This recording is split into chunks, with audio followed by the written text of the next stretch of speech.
মশার কামড় খেয়েও আমরণ অনশনে তারেক। কেন মশার কামড় খেয়ে আমরণ অনশনে যাবে তারেক?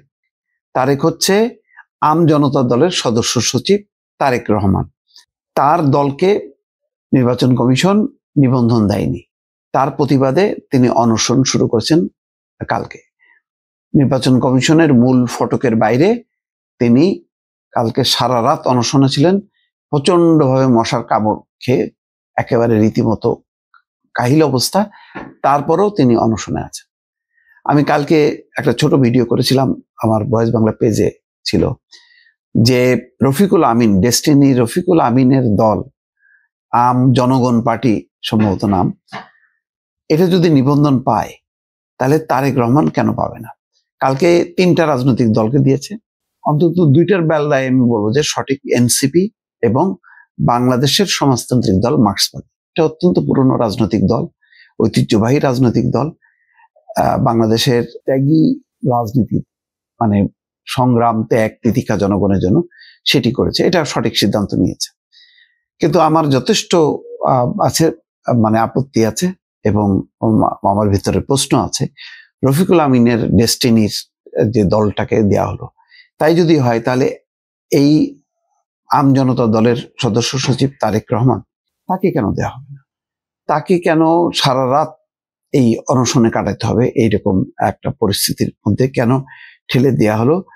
তার দাবি হচ্ছে যে সমস্ত শর্তই পূরণ করেছে। তিনি বলছেন আমরণ অনশনের জন্য আমি একাই যথেষ্ট, আমাদের কেন্দ্রীয় কমিটিতে 141 সদস্য রয়েছে, সবাই এখানে এলে বিষয়টি কেমন দেখাবে? এটা শক্তি প্রদর্শনের জায়গা না। তিনি শান্তিপূর্ণ গণতান্ত্রিক উপায়ে দাবি আদায়ের জন্য তিনি অনশনে যোগ দিয়েছেন, নিজে অনশন করছেন। নিবন্ধনের বিষয়ে ইসিকে বহুবার বলেছে, কিন্তু তাদের কোনো সাড়া নেই। এখন কেন নেই, কি কারণে নেই, এই বিষয়টা স্পষ্ট করতে হবে।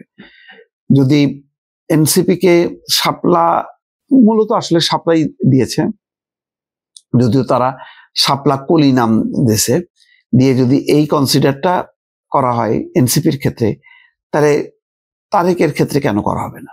তারেকের ক্ষেত্রেও যে ক্রাইটেরিয়া গুলো যদি কোথাও মানে অসম্পূর্ণ থাকে, তাহলে সে পূরণ করুক, পূরণ করে তাকে দেয়া হোক। এখানে তো নির্বাচন কমিশন জেদ ধরে বসে থাকতে পারে না। কারো কারোর ক্ষেত্রে উদার হবে, কারো কারোর ক্ষেত্রে ফেভার করবে, আর কারোর ক্ষেত্রে কোনো রকম তোয়াক্কা করবে না, এটাও তো ঠিক না।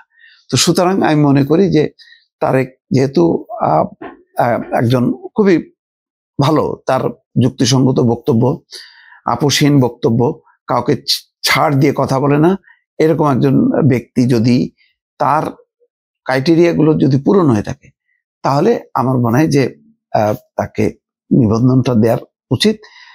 যেভাবে সে আমরণ অনশন শুরু করেছে, এটা খুব ভালো দেখাচ্ছে না বর্তমান পরিস্থিতিতে।